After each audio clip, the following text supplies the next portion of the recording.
everyone, and welcome back to another episode of Let's Talk Real. Me and Carlos are here to bring more information to you guys, so we're very excited. So this is going to be part two of our 20 questions that you first-time home buyers wish you had asked before. And we're gonna start at top number 10 at this point. But this was our last one. So we kind of ran over time a little bit, right, Carlos? Yeah, kind of. Thank God you stopped it where you did. Yes. The next one is a good one, but it does take a little time to explain. And Carlos is going to be doing a great job at letting us know all the details. But before we proceed, if you want to see more of this kind of content, please like, share, and follow for more. I always leave it to you because I love it. Yes, please do. And also keep us posted if there's anything in particular you would like us to talk about in the next episode. So, alrighty, getting back to number 10 now. So what are discount points? So Carlos, take it away. All right. I guess I'm going first. Okay. All right. So I guess to explain discount points, I have to explain the rate, right? Mm-hmm. So the rate has, let's say, three situations or three conditions you can be in. One is going to be like your par rate, which is like what you qualify for. So if your credit is X and your DTI is Y, your par rate is 7%. That means at 7%, you don't pay the bank anything. The bank doesn't pay you anything. That's your par rate. Then you go to what's discount points. Discount points is when you say, hey, Carlos, I know I qualify for a 7.5, but I would really feel more comfortable with a 6.5 interest rate because that's going to make my payment better. And that's okay, Nini, that's no problem. We can do the 6.5. It's going to cost you an extra X amount at closing. And then there are lender credits, which is something you don't see a lot right now, but we will be coming back into it as the rates drop.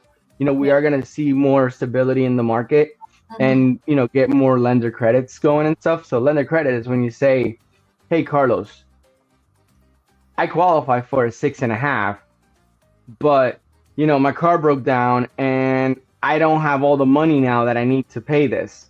Can I take a higher rate and have you guys help me out with the closing? So those are like your three conditions. There's three situations you can be in with credit. It's going to be your par rate, your discount points, and your lender credit. Gotcha. And then I don't know if you want to add anything. Yeah. No. So just to then maybe answer questions that might be popping up on people's heads now. So for the discount points, one discount point is exactly what? Because I know that people might ask that. Okay, so one discount point. So a discount point is the cost to the rate. It's not discounting the rate 1 point. Mm-hmm. So that's why I said from a 7 to a 6.5, because it could be a half a point could cost you one discount point, and one discount point is 1% of your loan amount. Perfect. Yeah. Because I feel like people would be wanting like, but what is a discount point? What is the cost? Right. So that's great. No, I think that's pretty much it. If there's any additional questions, guys, just let us know. But basically that was very well clarified. The three uses of credit on the lending side. Uses there. That's even better than what I was using. But yeah, so that's what discount point means, and that's how they can be used during the loan then. And I'm glad you pointed out the credit from the lender credit side, because I do feel like that's going to become a thing, especially when we start looking at possibly, hopefully, to God, that we have lower rates next year, right? So from maybe your mouth to God's ears. Right. So people can take advantage of, okay, I qualify for a 6.25, but I'm comfortable with a 6.5. Well, give me a couple, give me whatever credit you can give me for that 0.25, yeah. So during COVID times, I remember I was doing $10,000 in lender credit. I was like, hey, you don't need to use the DPA. The rates are good. Do this. Wait 8 months. The rates aren't going to move that much. And then we refinance you down to wherever the market was, back into the threes. and Yeah. you really didn't pay much. Yeah. Yeah. Back then, it was definitely the best use of the lender credit portion for sure. Oh Yeah. yeah, absolutely. I do some lender credits right now. I think I have two closings this week. They both had a little bit of lender credit. One was like maybe 1 point. Mm. So it was like a $200,000 loan amount. So they got like $2,000. Yeah. And then there was another one that I closed, I think just yesterday for like $800 in lender credit. So it's around. It's just not as available where you Yeah. could say, hey, listen, I don't need a DPA that's going to hold me in that rate for 10 years. I'm cool with taking a higher rate for a year, refinancing out, and I'm done. Especially right now, because since we are expecting, I mean, it's not going to be a substantial reduction in rate at all by any Yeah. means, but we are expecting maybe a half, percentage discount by next year. So for people that are needing that credit, that could be maybe a something that they can look into. If they are qualifying right now for, Yep. a 6.5 or 6.75, and they're comfortable with a 7.25 for now, and the next year they can refinance down to maybe even a 6.25, depending where we are. That could be a good plan of action and benefit from the credits. Yeah. Especially since you have like your, like FHA streamlines for people that are FHAs, Yeah, where um, they really they don't look at your income, they don't look at your assets, they don't need an appraisal, they just verify you're still working because it's the loan, as I like to call it. yeah, Like I'm already making a higher payment. yeah, Why wouldn't I be making a lower payment? exactly. So it's a lot less things that they look at. So it's a lot more streamlined, hence the name. Yeah, yeah, And the cost to it is a lot lower. So usually the the bank will absorb the cost because it's not that high. Well, the bank and the consumer brings, but not as much as it would bring to a normal refinance. yeah. So for people that are actually buying right now with an FHA, that would be the ideal scenario there. Exactly. Yeah, so that's what I'm saying. Like once the rates drop a little bit more, we'll be able to give you a little bit of a higher rate and get you that lender credit, and then do a streamline in a year or so from now, as the Yeah, rates keep gradually dropping, and then you'll be back at market and you don't have to, fork out too much money. yep, yep. No, I think that was a pretty good explanation on this one. Now let's see what the next one is, because I don't remember. Do you? I don't. I don't and like, share, and follow for more. Going down here, take a look. So yeah, let's see. What is included in your monthly mortgage payment? Well, I guess I can tackle this one, and then you can maybe break it down further. Sure. Like we guys can see it right there. It's going to be your principal, which is the actual, purchase of the home, the value of the home that you're financing. Then you have your interest, which is whatever interest rate you have on the loan. And then part of your payments is also the property taxes for that property. So whatever the annual amount is divided by 12, that's going to be part of your payment. Your homeowner's insurance of choice. So whenever you buy, you choose a company that you get a quote from. Whatever the annual quote is divided by 12, that will be part of your monthly payments. And then, of course, if you are putting less than 20% down on the loan, you are always going to have something called the mortgage insurance. So Yep. that's going to be part of your payments as well. You want to add anything to that? I think you did such a great job. I mean, I'm worried about my job now. Oh, come on. Now, one thing that I always liked, I do this on my buyer consultations, and I always like to bring it up in regards of the mortgage insurance, because a lot of people don't know this. So like we said, like if you're buying with less than 20% down, you are always going to have a mortgage insurance. But depending on your loan type, and then I'll let you explain which loan types, you actually can drop off your mortgage insurance cost on a monthly basis once your home value, not your actual loan amount only, but the home value versus your current remainder mortgage amount hits the 80%.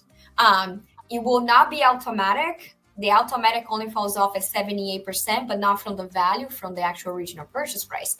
So you as the buyer, as the homeowner, you actually can drop off your mortgage insurance much earlier than just the regular schedule, because the regular schedule drops off at 78 based on the original purchase price.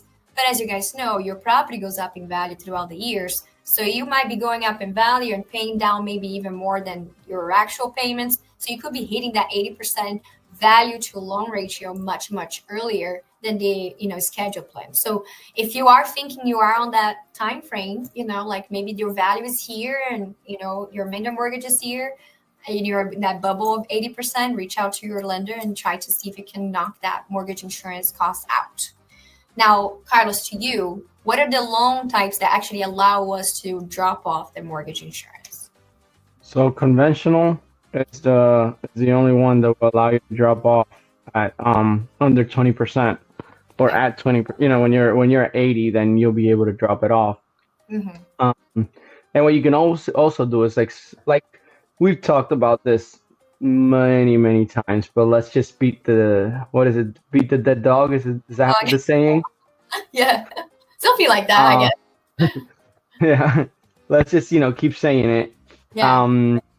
You can always start with an FHA loan if your credit isn't the best, you're not in the best of situations, and then when you refinance, you can refinance into a conventional, and you'll be able to potentially either cut your PMI altogether or at the very least lower it, because FHA has a set mortgage insurance premium, which is at 96.5. You're at 55 basis points, and at under the 96.5, when you're at 95, then it's 50 basis points. And they did that to get competitive with conventional. Gotcha. Yeah. So that's good to know. So for people buying with FHA, we cannot just drop it off, but you can refinance it out of an FHA into a conventional and then have that completely taken out, or at least, dramatically reduced depending where you are on an equity basis. Yeah. Yep. Yeah. So this is a really good information to know for you guys that already are homeowners and have loans. If you're paying mortgage insurance, especially if you have a conventional loan right now, and your value went up a lot in the last, couple of years, and you're still paying mortgage insurance, well, reach out to your lender or reach out to Carlos. Yeah. If you bought around COVID, you might be in better shape than you think. Yes, exactly. You don't need to be paying for that at all. So make sure you reach out and get that sorted out. Okay, this one now. Can I use a gift money? And boy. Yes, you can. But there's a big but, and there's proper ways to get this done. So you actually are able to use that gift. So Carlos, do you want to break it down by loan, or do you want to talk about more general? Sure. I mean, one of them is more strict, and the other ones just follow the other one. Follow the more strict guidelines, I guess, and then kind of go from there. Yeah, so the more strict one, I'm going to say it's FHA, because it has to be a family member, and it can't be like your mom's best friend's kid who's like your brother. They're not really your brother. Doesn't count. Your brother is your brother. Even though you grew up with them, they're not really your brother. Darn it. So, yeah, and it can't be your godfather. He's not really your father, even if your father isn't in the picture. Yep. I've had those kind of things, where people did those. But as long as it's family member and they've had the money in the account for 30 days, they're able to do a gift letter, and then they can do a check and saying gift for home with your name on it. And then that's pretty much it. That's FHA, which is kind of like the toughest one, I want to say. Conventional is very flexible when it comes to that. Your best friend can gift you money so that you can buy your home, and you don't even need to show your best friend's account. So. Oh, wow. Big difference. I'm not going to go into specifics, but it helps when you're going conventional. Oh, for sure. I can see that. And then let's talk about how to get this gift, from point A to point B the proper way, right? Because I know, let's not just take money from our family member. Yeah, let's not do, I've had somebody who was like, oh yeah, My mom went and withdrew $10,000 from her account in cash and then gave it to me, and I dropped it in the bank. And I'm like, well, you just messed up. Yep. You Yep. don't. Those are the moments.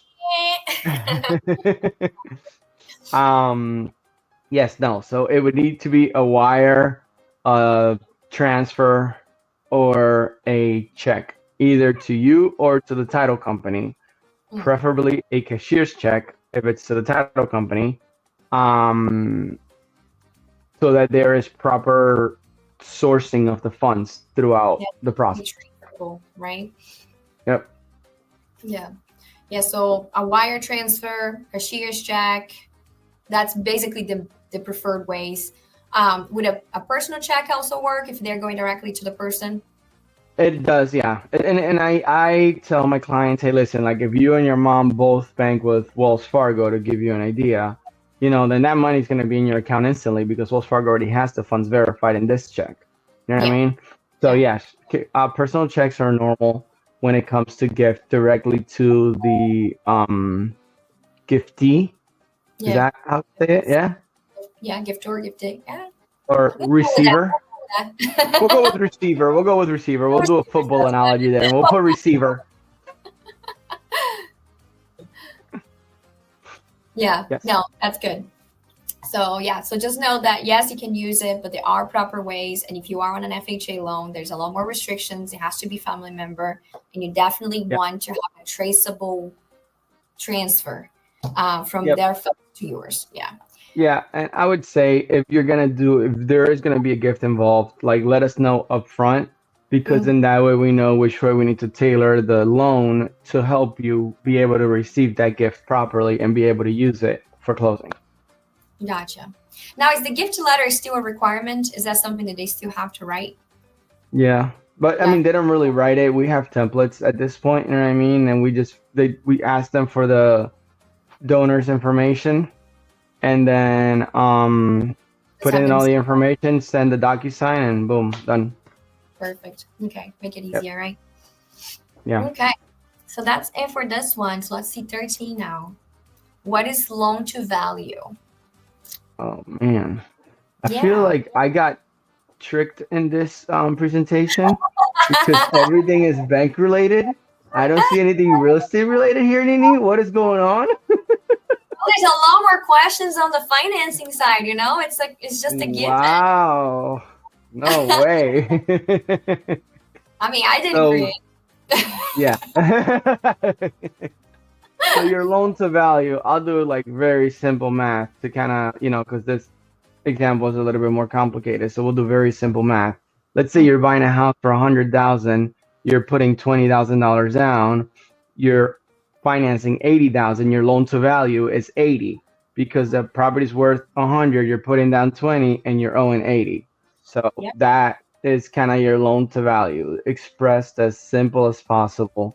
And Yep. that is a big part when it comes to financing because based on that, we're going to be able to determine, first of all, how high we can take your DTI. Because if you're maxing out your loan to value, odds are is the banker is going to limit you on what you can finance.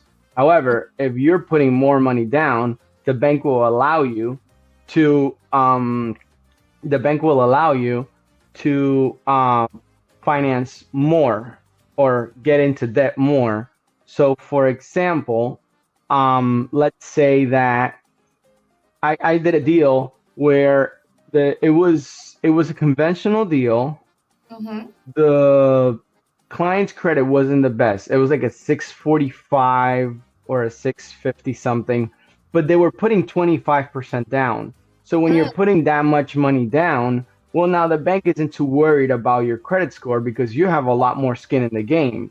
So your loan level pricing adjustments that you normally get, based on your credit weren't there because you're putting so much money down. There is no PMI because you're putting so much money down. And the bank is saying, okay, normally I would allow this to do a 40 or a 45 DTI. I will allow a 48 over 48 DTI because you're putting 25% down.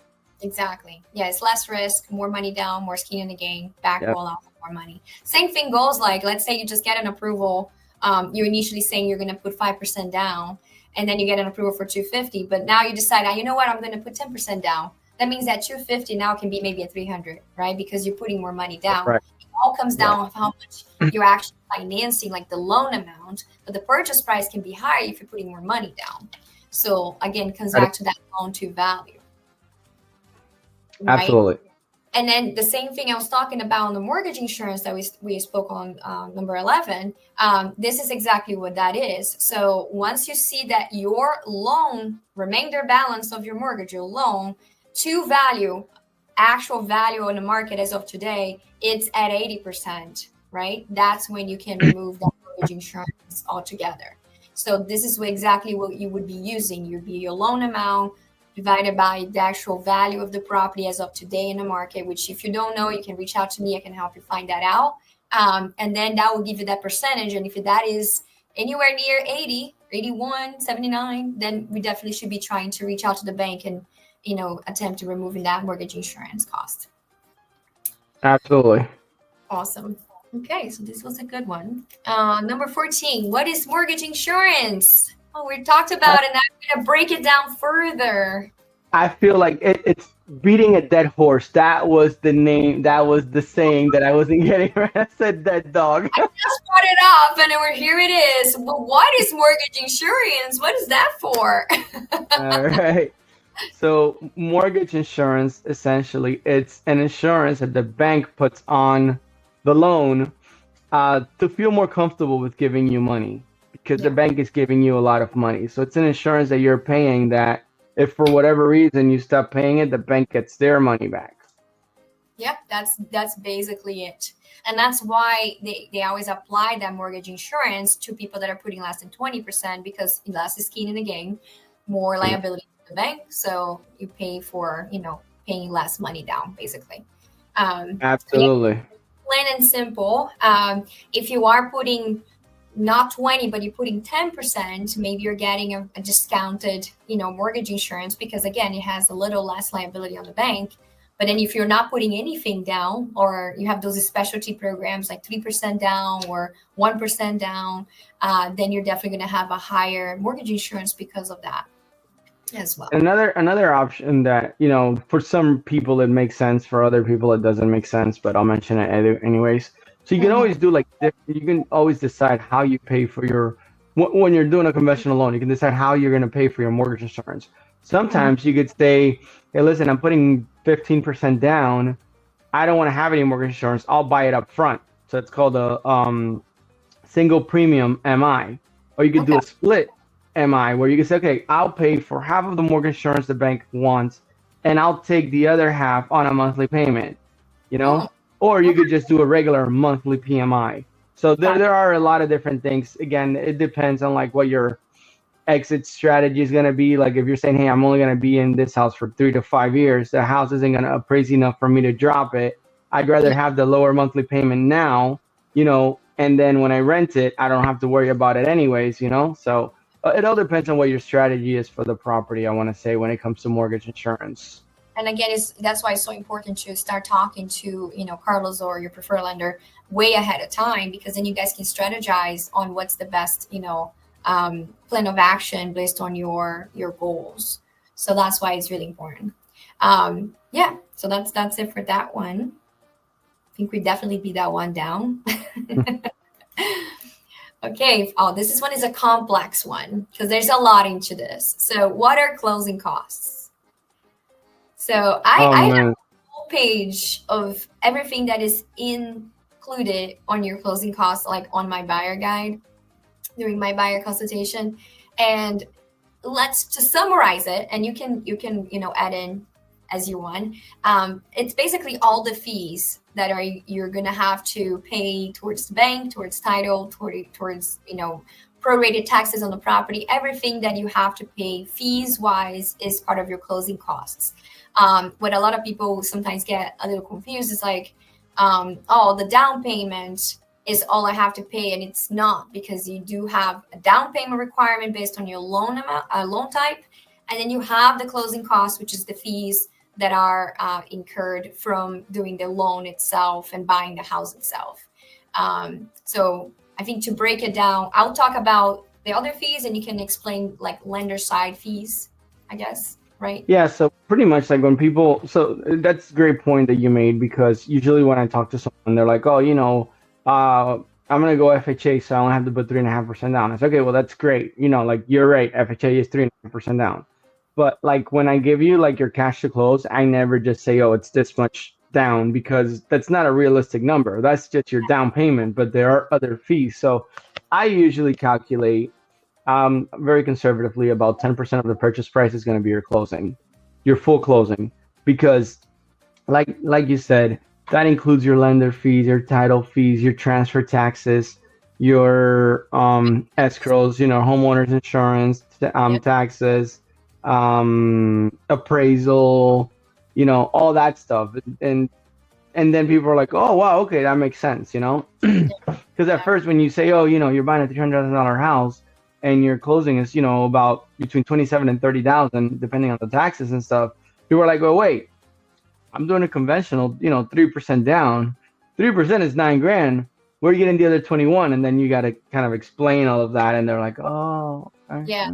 Yeah, I get this so often. People come to me and I'm asking them like, okay, so how much did you save up for the buying a home?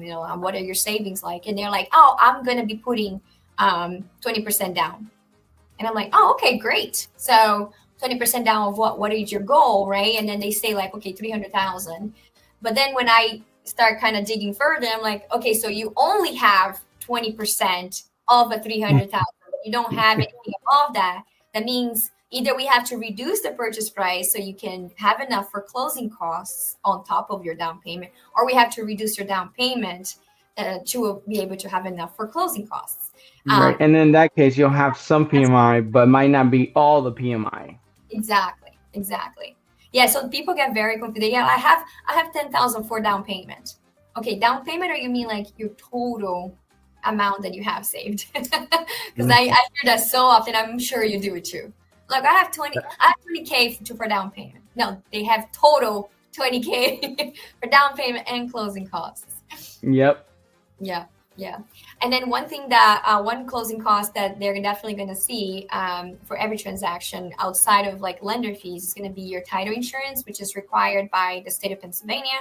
And that one, it's not a shoppable fee because it is that determined by the state of Pennsylvania based on purchase price. They have an equivalent title insurance cost. So whatever the purchase price is going to have that. So that's one that you cannot get away from. You mentioned the transfer tax, so that's 1% of the purchase price. That's always going to be there, so that's guaranteed 1% above what your down payment actually. Depending on the area, there's different areas that have higher. 1% is the norm for most of Pennsylvania, but there are areas like Reading, Philadelphia that do have a higher transfer tax. Yeah, Central PA is 1. I do know that Philly, I think it's 1.75 or something like that. It's much higher. Yeah, and Reading is super high. I don't know. Is over 2? I think so. Yeah. Yeah. I think it's 5% total. I think it's 2.5 and 2.5, maybe. Oh my gosh, that's a lot. Yeah. You would think I know this if I just closed the deal yesterday in Reading, but I don't remember.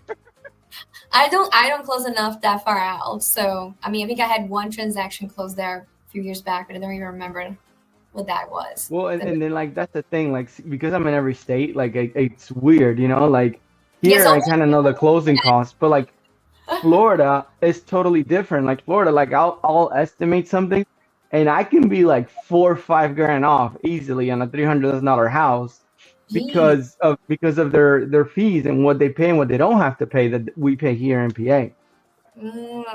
I see. Wow. Yeah, that's very different. So there's a lot of things included in your closing costs, but I would say like I would consider the down payment part of your closing costs, and then the closing cost is your total money required to buy, which includes more than just your down payment. So I feel like that's a really good distinction to be made for people that just don't understand the lingo, I guess, of buying a home. You good on this one then? I think we've beat this dead horse too. Alrighty, so number 16. What is an escrow account? Well, I can start, you can finish. That's an easy one. Why did they take the easy ones? They give me the hard ones. No, I'm kidding. It's okay. The finance math ones.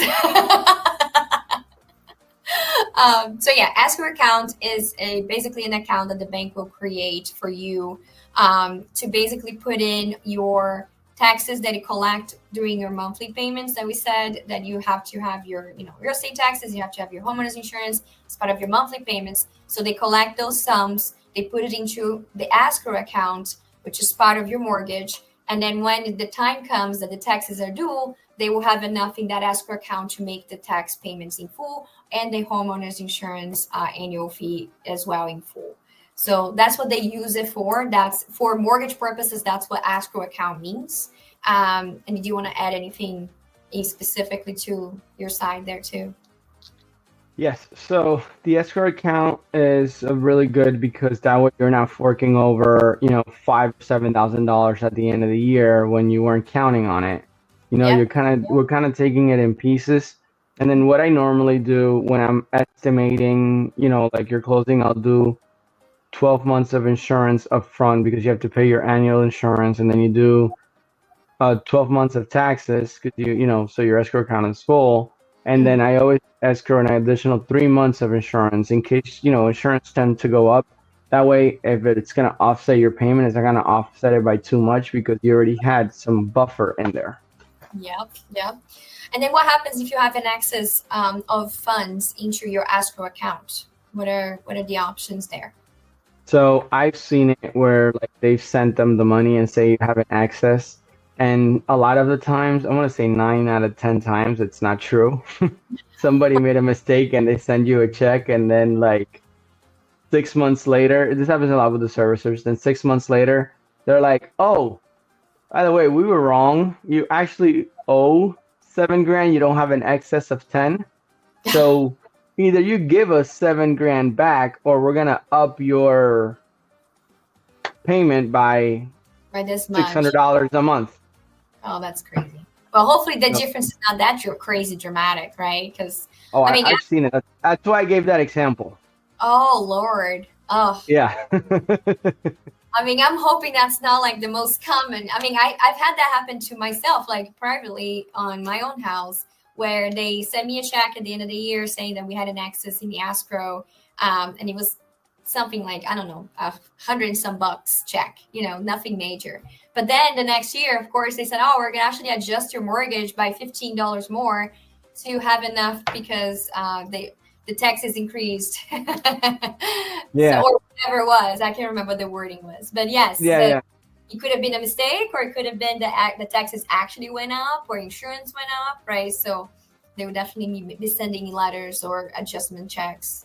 Or they Yep. will also give you the option to move your credit towards the next year and keep the excess balance in your escrow account, which I think is probably the best way I think to that's the smartest thing you can do is just leave it there. Listen, at the end of the day, whenever you refinance whatever's in that escrow account, you're gonna get back because you're gonna create a new escrow account with the bank that you start with, whether it's a refinance, a purchase, or whatever it is.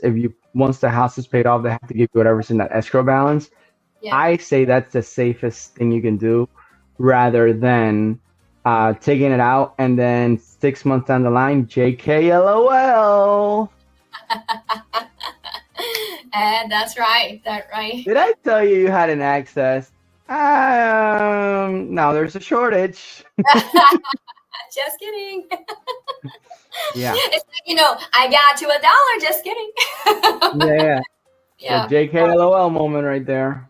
Oh yeah. So I have a question for you, and if you don't know the answer, that's okay. That's just kind of something that I always wonder. So, in regards of the escrow, let's say I intentionally put extra money in my escrow account, and I do have a pretty big excess in the escrow account. Would they actually make an adjustment on the monthly payments for the following year because they see a higher amount in the escrow, or no? I Would don't they think just so. keep that writing it? They will keep it there because they don't know if you're gonna they don't know where your numbers are going to be. That's why the adjustments are. You know what I mean? Like, even if you have a decent amount of access, I mean, I'll look into it for you, but I don't think that they will because they don't know where your taxes are moving. Because if you get reassessed, you know what I mean? Yeah. Like, let's say it's kind of like what happens like when you buy new construction. Your Yeah. taxes the first year are like $800. Your taxes the next year are like $10,000. Yeah. You Oh, know, because it was just land and now there's property on it.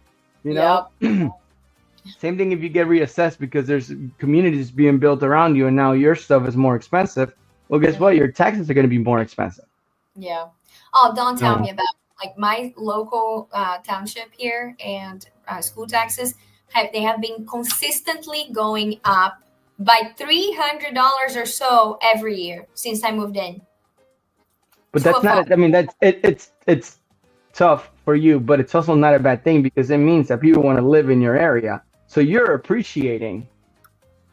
Are you And not? Or is that am I'm I not appreciating wrong? high cost of taxes. But yes, it is true. Like the house prices are definitely, doubled since I moved in. But the taxes also are getting up there. So that's crazy. Yeah, their houses in my neighborhood, It means you live in a hot spot. $10,000 taxes for some houses in my neighborhood. It's nuts. It's Wow. yeah. Mine is now it's hitting like 6,600. But when I bought it was 4,800. Oh wow. Yeah, so in 5 years, it went up over $2,000. I mean, almost $2,000. That happened to me with my flood insurance. My flood insurance started at like $3,000, and I'm like at $5,000. Oof. I don't And have I goodness. I bought the house. We bought the house in 22, I think. Oh, I see. So. Oh, that's for just 3 years. That's crazy. Mhm. Yeah. Yeah. But So the this. property has also appreciated a lot. We bought it 295, you know what I mean? And it's worth Wow. a whole lot more. Oh, wow. Yeah. My neighborhood has definitely gone up too. It's good. It's good, but especially when you're planning on selling, that's gonna be even better. Yeah, absolutely. Or when like we just like when you need like a line of credit because you're doing repairs on the house, hey, they'll give you the money. You got it there. Yep. Okay, so that's good. So that's how escrow accounts is for all those taxes and homeowners insurance that you have to be paid on your behalf by the bank. So it's number 17. What happens when I apply for a loan? Oh, that's all you. Oh, thanks. Happens, Carlos. Like I apply for a loan. Now what? What happens? All right. So you fill out the application. We verify your employment. We verify your income. We calculate your income. We verify how much money you have in the bank. You go into contract, and then you sign a letter of intent to proceed. Then we order your appraisal. Once you order your appraisal, we put you on processing, submit you to underwriting. Underwriting will take a look at everything we have structured and submitted, and we'll say, okay, this loan is approvable with the following conditions. There was a pay stub that had, 2 hours less. What happened here? I need a letter of explanation. So, I was sick or had a dentist appointment and I left 2 hours early that day, but I normally work 40 hours. Like it's, by the time it gets into underwriting, we pretty much have everything we need because we run our own initial underwrite, like automatic underwriting software that will kind of tell us everything that the underwriter is going to request for the most part, in order to approve the loan. Then, we get commitment, we get whatever conditions we need to get. Then we get your appraisal, we submit back the conditions, and we get clear to close. And then you go and you see Nini and you take a picture. Well, thanks for taking all my work out of the way. But yeah, that was pretty good though. There's a lot that happens during the under contract like loan application process. And there's a lot of steps to clear along the way. Like he said, the appraisal, it's a big one. That's one that I will be more involved because there will be a negotiation or not potentially coming out of that. There's some stepping stones that you have to clear as far as the documentation. Like he mentioned, all the verification of employment, hour income, all the way up to basically the bank tells you you are fully approved. there's still going to be, last minute checks, bank statements, and you may have to submit to Carlos to make sure that, is showing whatever you needed to be showing there at that point. So up until you get fully approved, there's a lot of engagement, especially with your lender during the under contract period of time. So, but if your lender is good and has a good, like operations, support staff like we do, like we're submitting, deals to underwriting and we're getting 2 or 3 conditions out of it, you know what I mean? And 2 of them are appraisal related, so like, it's just, we'll only get like the one-offs, you know what I mean? Like, oh, like we just got an updated pay stub and the updated pay stub didn't have the full 40 hours. It had a few less, we're going to need a letter of explanation on this, stuff like that. Yeah, for the most part, it's not really too hard. At the end, right? If you did your approval correctly in the beginning. Mm-hmm. Yeah, that was good. Number 18, what responsibilities do I have during the lending process? And I'm guessing this is a buyer. I can tell you right away, your biggest responsibility is do not buy anything big. Do not apply for any credit card. Do not get a loan. Do not buy a refrigerator and washer and dryer on a layaway at Lowe's. None of that. That's your biggest responsibility. Do not change your credit profile or your financial profile during that purchase. Now let's talk about the rest. I think that's the biggest one. I feel like you pretty much covered all the tips that were on there without noticing that you covered them. Really? I didn't look at it. I was looking at it. I'm like, all right, check. But it's okay. You did that because I'm sure that you went through situations on every single one that you mentioned that people did it and it jeopardized the transaction. Even though we tell them, they still do it. Yeah. Yes. So yes, the biggest thing is don't change jobs. If you're going to change jobs, call me before you do so. Number 1. That's a big do not go and buy furniture for a house you don't own yet, because if you do that, you might not own the house, but you will own the furniture. That's good. That was funny. Do not spend money. If you told me you have it for closing, don't spend it.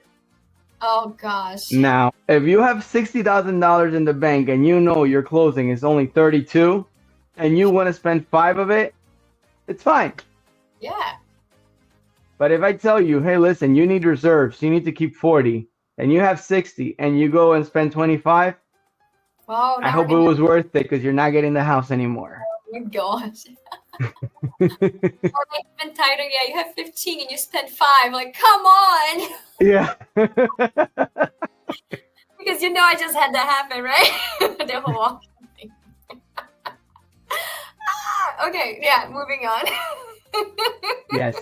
I feel like there's an episode we're gonna do with a bottle of wine and what we go through everything the customers have done. Oh, that would be a great episode.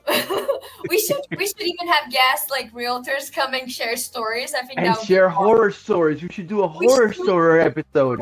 Okay, that would be it. That's a great idea. Okay. You can bring a couple lender friends and I'll bring a couple realtor friends and we're gonna just talk it out. Yes. We'll bring some horror stories. That's a good idea. Yes, do not change bank accounts. Do not close your bank account. Do not close credit cards, because that will make your credit go. Yeah. They think like, I'm not going to need it, so I'm going to close it. Worst thing you can do. Next, if your kid got into an accident and they need a new car, you are not co-signing for the new car. If you do, you will be living with your kid in that car. That was a pretty specific one, so I think you actually had that happen. that was very specific, Carlos. For later. Let's wait for the horror story episode. Oh yeah, that's not the horror. Like more to come on that. Yeah. And before we keep going, please, if you liked it, like, share, and follow for more. Yes. If you want to have fun with us on the horror stories episode, make sure you click the bell if you're watching this on YouTube, and make sure so you get alerted for the new episodes coming out. Absolutely. Okay, so let's go number 19. We're almost there. All What should right. I look out for during the final walkthrough? Hey, that's Oh, a question. thank God it's yours. Thank God you get one. So yeah, so this one is really important, and I feel like realtors even may dismiss the value of this one, right? So once you're done with all the conditions, we did the inspections, we did the appraisal, we negotiated repairs or not, whatever it was. Now we're like getting to, we're gonna close. We got a clear to close from the bank. Everything is good. We're gonna settle tomorrow. The final walkthrough is what it says is a final walkthrough of the property. You're going to see the house one last time before you sign the documents and make it official that you're the new homeowner. And the reason why this is so important is, first of all, we want to make sure the house is in the same condition you originally saw it, right? We don't want to see that there's new holes on the walls. We don't want to see something is broken. Maybe it was supposed to have a refrigerator. Now the refrigerator is no longer there. So, things like that. We want to make sure that things are where it's supposed to be and the way they're supposed to be. The second thing is, if we do negotiate repairs during either inspections or appraisal, we have the opportunity to either do a final home inspection, or we can just, visualize, see that the repairs were done if it's something that we can just look at it and confirm it. So that's the second real purpose. And then the third one is also to ensure the house is broom clean condition, which this one is kind of like up in the air because people's idea of broom clean varies dramatically. And my client's like, they're gonna leave the house clean, right? And I'm like, well, broom clean, their perspective of broom clean could be very different than your perspective of broom clean. But yeah, but my it idea of clean and my wife's idea of clean are totally different. Especially when they're just calling broom clean, like, oh, let's just do real quick and that's it. So yeah, so that is the question mark there. It's very gray in the contract. I wish it was a little different. But that's our opportunity to make sure at least there's no trash left behind, no personal items left behind, no, big things, furniture that was not supposed to be there, whatever it be. So this is really our last opportunity. And if there is something that is not done or not done to the agreement that we had, or they did leave trash behind, or the house is just a mess in general, that would be our last opportunity to negotiate the repairs or another credit at the table, or just make sure the seller come and get whatever they didn't take, or bring it back. If it was a refrigerator was missing, make sure you drop a refrigerator before. So all those things can be done in the final walkthrough, and that's why it's so important. And we should never skip this step, because I've had very interesting situations that I'm going to save it for the horrors episode. Oh, I am getting ready. I already have the list of people I'm inviting. Oh, this would be a fun one. All the stories I can only imagine. But yeah, so that's why it's definitely a very key step before you sign the document and say, hey, this is mine now, it's official. So last one, and we're going to be done with today's episode, is what can I expect to happen on closing day? This is a picture with Nini. Definitely a picture with Nini, or at least of you holding Nini's sign. But yes, that's for sure. Well, I can say the things that I on my end, right? So you're gonna need to bring your photo ID that day. You are gonna want to bring the remainder due amount that Carlos is gonna let you know a couple of days prior, and it has to be either in a cashier's check form, certified check, or a wire. And if you're doing the wire, you do usually the day before, a few hours prior, depending when we close. So that's the things that you need to bring with you for sure. If anybody that's buying or is in the contract has to be present to sign, so bring yourselves, all the selves that are part of the purchase. Because I've had, oh, you guys need to come to closing. Okay, and the husband can and the wife didn't come. Like, both of you need to sign. Like, you need to bring yourself. So very important. And what to expect that day, you're going to be signing a lot of documentation.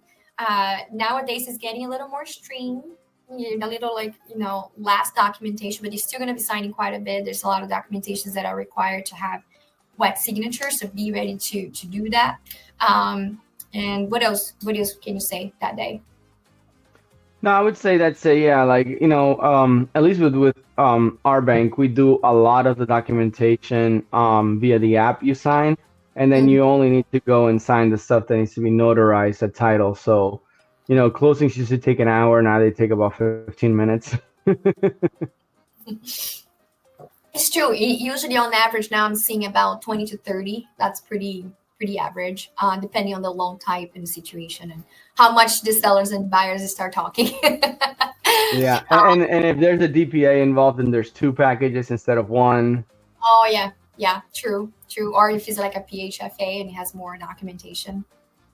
I think the other thing to expect too is that you should have your utilities set to begin the day of closing. So that should be something you might want to do. And I will remind all my clients to do so, 3 days or so prior to closing, have it set to start the day of closing. So you will definitely want to do your utilities. If you don't have already set up, you want to call the internet, person provider that you want to use to have that set up as well. That's the day you're going to be getting your keys. And yes, you do move in right after we're done signing. So the house is yours, unless there's some sort of agreement, done differently for that seller buyer situation. But Or normally, you can also, yeah, I was gonna say you can also like take advantage of the fact that the house is completely empty. If you want to paint it, do any repairs to it, any renovations to it before moving in, it's the best time or do a deep clean, not a broom clean. yeah, not a broom clean, like go in there and get a deep clean. Yeah, but I would say that's the best time to take advantage of. You know what I mean? If you wanna change colors, you know what I mean, or anything like that, do that before you start putting all your stuff in, because then it's gonna get more complicated and you're gonna dirty your stuff. Potentially ruin some things. Yeah, for sure. Yeah. And then I think the other thing too that a lot of people just don't know, and it would be just kind of like a freebie extra on this one. When you do close, it doesn't matter what day of the month you closed, but the month you close in, your mortgage payments are always going to skip the following month and start on the other one. So for example, we're in August. Let's say you're closing in August. That means your mortgage payment would skip September and start in October. And you do always have the very first technically 15 days, but I always say 14 just to be on the safe side. So 14 days of the month, at the beginning of the month, to make your mortgage payment without any penalty fee. I say 13 to be safe. Oh yeah, I mean this could be right, but technically, yeah, you do have. I think they say 15 days, but it is 15 days. 15, right? I tell them 13. 13. There's like weekends in between, so Yeah. let's be safe than sorry, right? But you do have the first 15 days to make your payment. So if you're closing like the beginning of the month, like say you're closing today, August 7th, so technically you would have up until October 13th to make a payment without any penalty on your mortgage. Good call. Yeah, so if you have like lease starting, ending, you're trying to switch between the lease and purchase, just keep that in mind. You do have basically one free month that if you still have to make a payment on your lease, you don't have to make two payments. So just something you can keep in mind. Yep.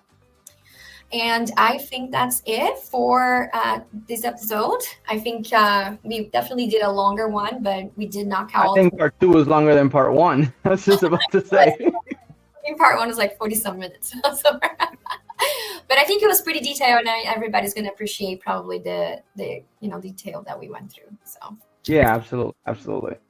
And again, if you guys like this, I'm going to beat the dead horse. Like, share, and follow for more. Yes, that was what we wanted to say earlier.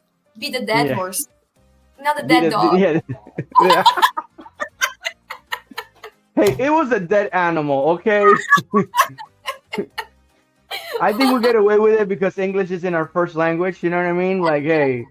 Like a Brazilian and Dominican Republic. Like, come on. Yeah. Hey, you know what? In America, they beat horses. In DR and Brazil, they beat dogs. Yeah. Well, no, in yours, I didn't say it. We don't beat dogs. On that note, I'll see you guys next time. Just stay Till the next one. Shout out to us. I'll see you guys. See ya.